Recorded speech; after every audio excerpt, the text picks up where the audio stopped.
আসসালামু আলাইকুম। আশা করি সবাই ভালো আছেন। আলহামদুলিল্লাহ আমিও ভালো আছি। তো কিছু কথা আপনাদের সাথে শেয়ার করাম আজকে।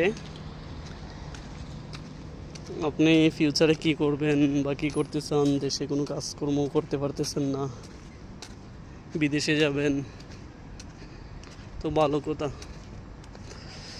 যদি আপনি বর্তমানে দৈনিক 1,000 টাকা ইনকাম করতে পারেন না, তাহলে আপনার বিদেশ যাওয়ার দরকার নাই। বিদেশ বলতে আমি যেই দেশগুলোর কথা বুঝাইতে চাইতেছি, মিডল ইস্ট। মিডল ইস্টে যাওয়ার দরকার নেই। যদি দৈনিক আপনি 1,000 টাকা ইনকাম করতে পারেন, অথবা মাস শেষে যদি আপনার 25 থেকে 30,000 টাকা ইনকাম হয়, বুঝছেন। আর যদি যাওয়ার এতই ইচ্ছা হয় যে ফিউচার, ভবিষ্যতের কথা চিন্তা করলে যাইতে হয়, যে এই টাকায় তো আর আমি চলতে পারাম, বাট ফিউচার তো আর করা হইতো না এই টাকায়। ফিউচার করতে হলে আমি বিদেশে যাওয়া লাগবে। বিদেশে গেলে যে আমি মোটা অঙ্কের একটা টাকা পাবো ফার্স্টে বল, তা না। তো পাইতে পারেন, কীভাবে পাইবেন? ওই রকম যোগ্যতা আপনার থাকতে হইব। যোগ্যতা বলতে আমি ওইটারে বুঝাইতেছি স্কিল। স্কিল স্কিল বলতে আপনি যে কোনো একটা কাজ সম্পর্কে ধারণা আর হাতে কলমে জানা থাকা লাগবো, বুঝছেন। যে কোনো একটা কাজ সম্পর্কে আপনার ধারণা থাকতে হইব, হাতে কলমে জানা থাকতে হইব। যদি ওইগুলা থাকে, আপনি দক্ষ থাকেন যে কোনো একটা কাজে, হন আপনি ইলেকট্রিশিয়ান, হন আপনি এসি টেকনিশিয়ান,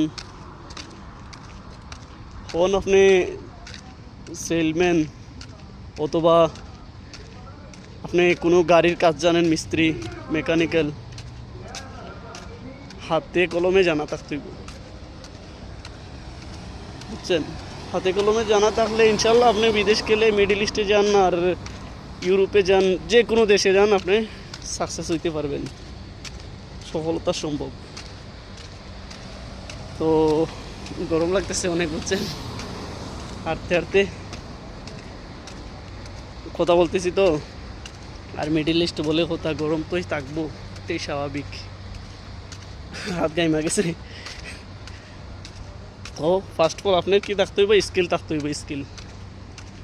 স্কিল বলতে বুঝাইলাম যে কোনো একটা কাজ আপনার জানা থাকা লাগবো। অ্যাভেলেবল কাজ আছে এই দেশে, ফার্নিচারের কাজ, কার্পেন্টার,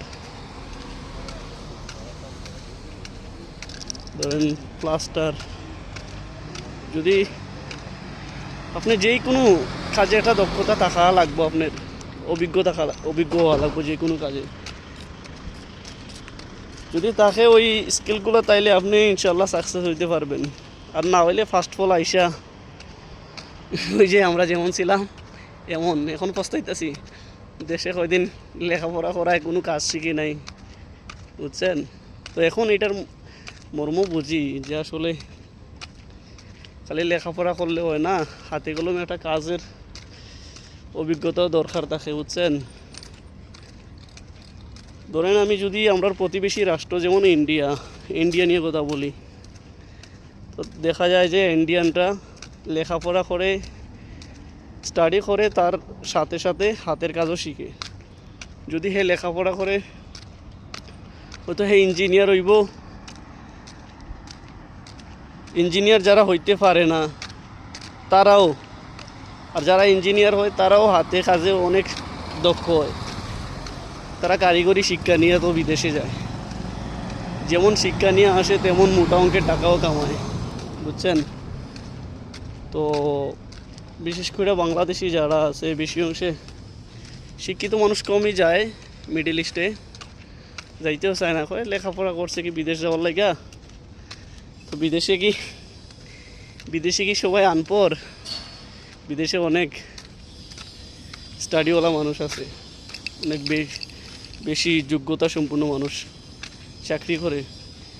যে বিদেশে যারা চাকরি করে ভালো ভালো পর্যায়ে, তারা যে খালি লোকাল তা না, তারাও সব ফরেনার, অন্যান্য দেশের। যেমন ইন্ডিয়ানরা যেমন লেখাপড়ায়, তেমন হাতে কলমে শিক্ষা নিয়ে আসে, বুঝছেন। তো যদি মিডল ইস্টেই আপনার টার্গেট হয়, তাইলে আপনি ফার্স্ট অফ অল একটা স্কিল দরকার, আপনার যে কোনো একটা কাজের দক্ষতা দরকার, হাতে কলমে, বুঝছেন? তাইলে আপনি মিডল ইস্টে আসেন, সমস্যা নাই। আর কি ভাষা, মিডল ইস্টে কোন ভাষাগুলো চলে? তো মিডল ইস্টের আমি যে দেশে থাকি ওই দেশে ইংলিশ হইলে বেটার। আর যদি আপনি কোনো ইন্ডাস্ট্রিয়াল এরিয়াতে থাকতে পারেন নসিবে পড়ে, তো হিন্দি জানলে এনাফ, হিন্দি জানলে এনাফ আপনার লাগি, বুঝছেন? বিদেশে আসলে আগে আগে যে কোনো স্কিল গইরা তারপরে আইসেন, বুঝছেন? আমরার মতো ভুল করেন না। আরও পারেন যে কোনো একটা ড্রাইভিং লাইসেন্স নিয়ে আসতে পারেন। আগে ড্রাইভিং লাইসেন্স নেন বাংলাদেশের, বাইকের নিতে পারেন, কারের নিতে পারেন।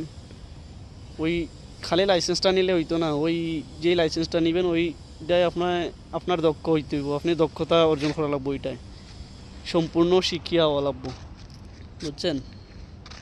এই দেশে অ্যাভেলেবেল ফুড ডেলিভারি দিতেছে বাইক দিয়া, ভালো টাকা ইনকাম করে, ভালো টাকা আর্ন করে।